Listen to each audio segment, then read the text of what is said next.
salah. Oke, lanjut musik. 5, 4, 3, 2, 1, go! Assalamualaikum warahmatullahi wabarakatuh. Halo teman-teman, bertemu lagi kita di pertemuan 3 mata kuliah analisis kebutuhan anak usia dini. Nah, di pertemuan kali ini kita akan membahas tentang teori perkembangan nativisme, empirisme, dan konvergensi. Baik, yang pertama yaitu perkembangan nativisme. Apa itu nativisme? Aliran nativisme Schopenhauer 1788 sampai 1860 berpendapat dari kata nati yang berarti terlahir. Aliran nativisme menyatakan bahwa perkembangan individu ditentukan oleh faktor keturunan atau bawaan sejak lahir. Nativisme percaya bahwa jika anak mempunyai bakat jahat, maka ia akan menjadi orang jahat. Tetapi, jika memiliki bakat baik, maka ia akan menjadi baik. Aliran ini mengakibatkan pesimistis di dunia pendidikan, karena pendidikan menjadi tidak berdaya menghadapi perkembangan manusia. Teori nativisme.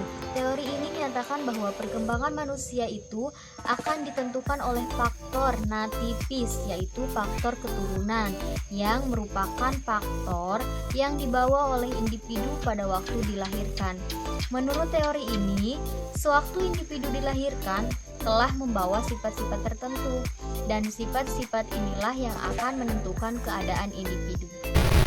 Menurut kaum nativisme, pendidikan tidak dapat mengubah sifat-sifat pembawaan.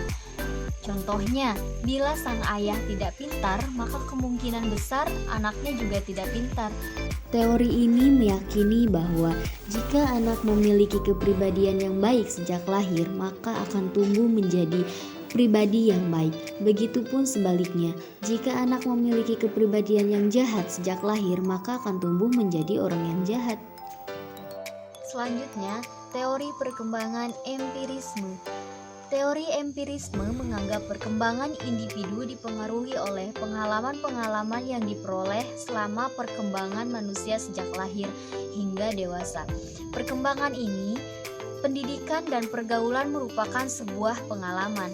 Maka dari itu, perkembangan empirisme bertolak belakang dengan teori perkembangan nativisme. Karena teori ini menekankan pentingnya pengalaman atau lingkungan pendidikan dalam proses perkembangan anak. Contohnya, Hesti mempunyai anak berusia 5 tahun.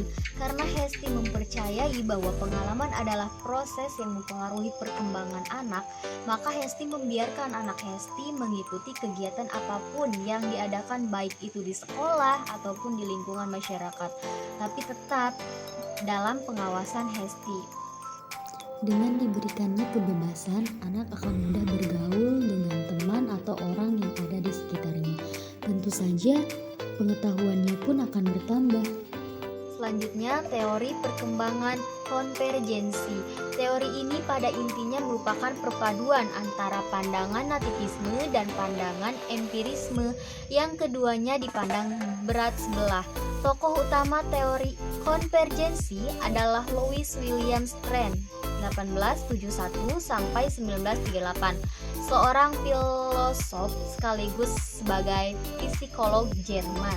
Teori konvergensi menyatakan bahwa pertumbuhan dan perkembangan manusia tergantung pada dua faktor, yaitu faktor bakat atau pembawaan dan lingkungan atau sekolah. Teori konvergensi mengakui bahwa manusia lahir telah membawa bakat atau potensi masing-masing.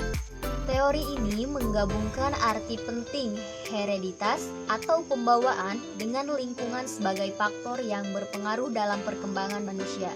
Faktor pembawaan tidak berarti apa-apa tanpa faktor pengalaman atau lingkungan. Demikian pula sebaliknya, faktor pengalaman tanpa faktor pembawaan tidak akan mampu mengembangkan manusia yang sesuai dengan harapan.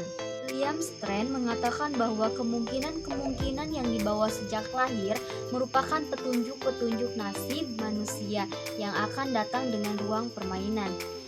Dalam ruang permainan itu terletak pendidikan dalam arti yang sangat luas.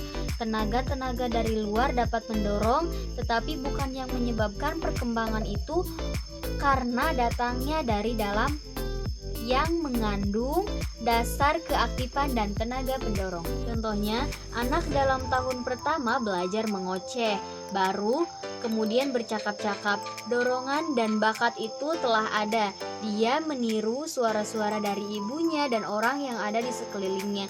Ia mendengar dan meniru kata-kata yang diucapkan kepadanya. Bakat dan dorongan itu tidak akan berkembang jika tidak ada bantuan dari luar yang merangsangnya. Dengan demikian, jika tidak ada bantuan suara-suara dari luar atau kata-kata yang didengar, tidak mungkin anak bisa bercakap-cakap atau bisa bicara. Mungkin cukup itu yang dapat saya sampaikan. Untuk selanjutnya kita diskusikan di forum. Bila ada teman-teman yang kurang mengerti atau sedikit tidak paham, mari kita diskusikan.